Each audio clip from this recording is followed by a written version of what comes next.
जिन जिन मूल निवासी महापुरुषों ने इस मूल निवासी बहुजन समाज को गुलामी से मुक्त करने के लिए जिन्होंने अपनी जवानी और जिंदगी लगा दी, उन सभी मूल निवासी महापुरुषों को सबसे पहले मैं नमन करता हूँ। और पिछले 26 तारीख से आपके झारखंड का दौरा चल रहा है। अलग अलग जगह पर मीटिंग्स, अलग अलग जगह पर लोगों से संवाद एवं जहाँ जहाँ सरना प्रार्थना सभा हो रही है वहाँ पर भी हम लोगों को बुलाया जा रहा है और अपनी बात रखने का हमें मौका दे रहे हैं। उन सभी सरना प्रार्थना सभाओं का मैं यहाँ पर अभिनंदन करता हूँ।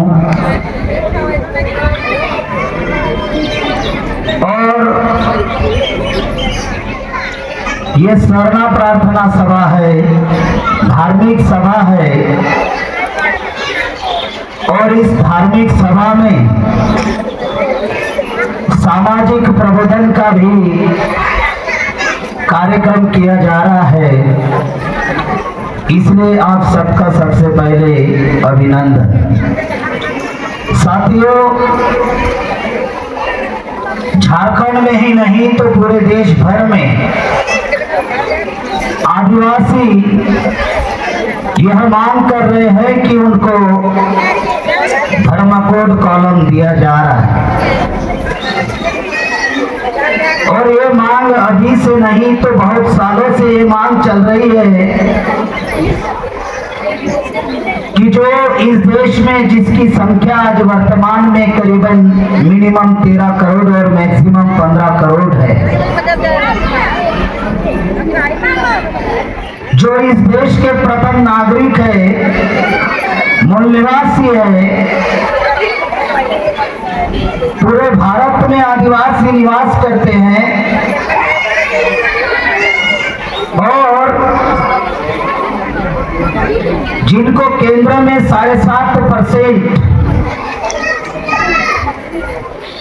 ये जो आंकड़ा बताया जाता है, ये आंकड़ा 1931 के जनगणना का आंकड़ा है। अगर वास्तविक रूप से अगर जाति आधारित गिनती अगर की जाए तो इस देश में आदिवासी करीबन 10 या 11% हो सकता है, करीबन मिनिमम 10 या 11% हो सकता है।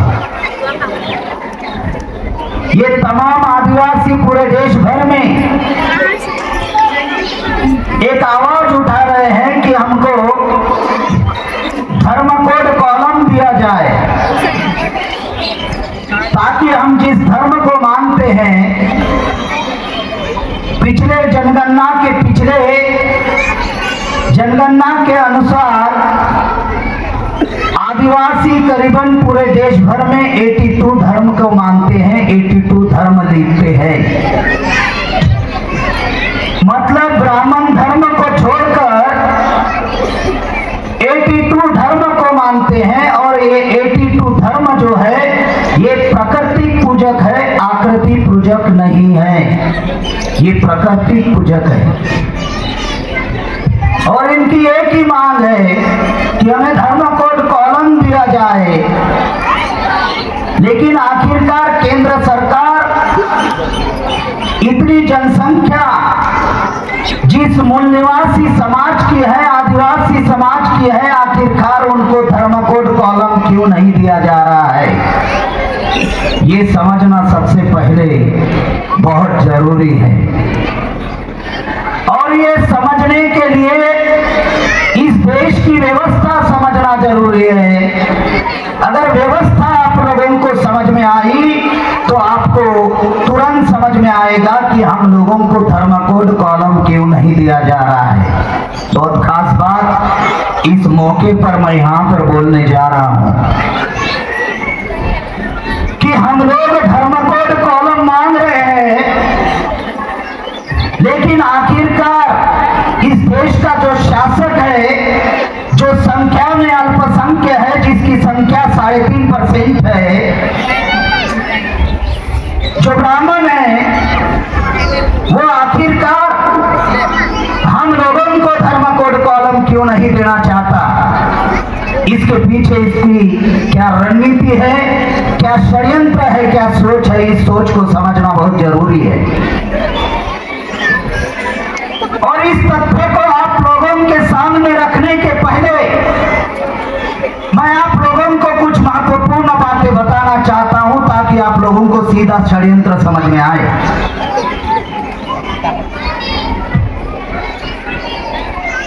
अगर मैं कह रहा हूं इस देश का शासक 3.5% अल्पसंख्यक ब्राह्मण है, तो निश्चित रूप से वो कैसे है ये समझाना मेरी जिम्मेदारी है।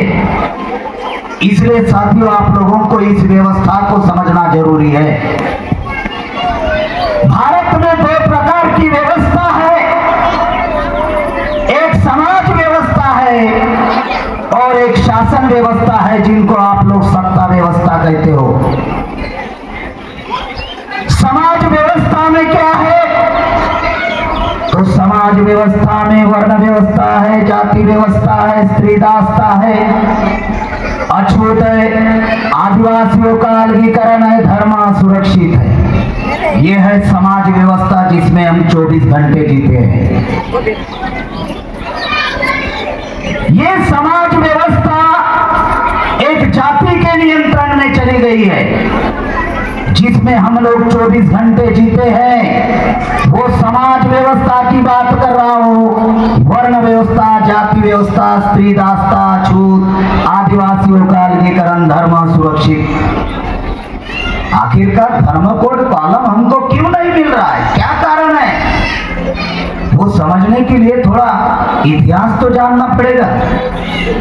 दूसरी जो व्यवस्था है वो है शासन व्यवस्था, जिसे हम लोग कहते हैं सत्ता व्यवस्था।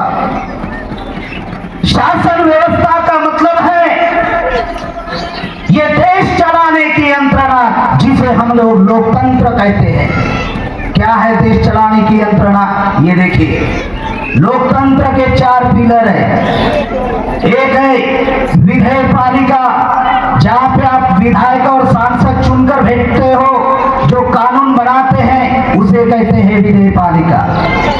दूसरा है कार्यपालिका, मतलब विधेय पालिका में जो विधेयक बनते हैं उसकी अमल बजावने के लिए कार्यपालिका में आते हैं। कार्यपालिका में IAS अधिकारी होते हैं, जो जिला का कलेक्टर और जिला परिषद का CO होता है, ये कार्यपालिका।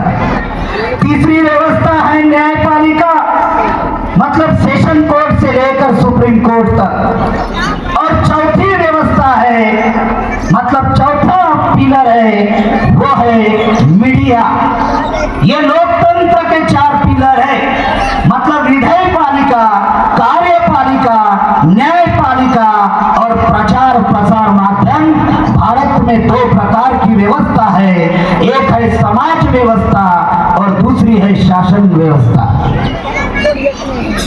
फिर से बीच बीच में मैं दोहराते जाऊंगा कि आखिरकार धर्म कोड कॉलम क्यों नहीं मिल रहा है। अब ये दोनों व्यवस्था किन लोगों के नियंत्रण में है, ये बगैर जाने बगैर आपके सवालों का जवाब मिलने वाला नहीं है। ये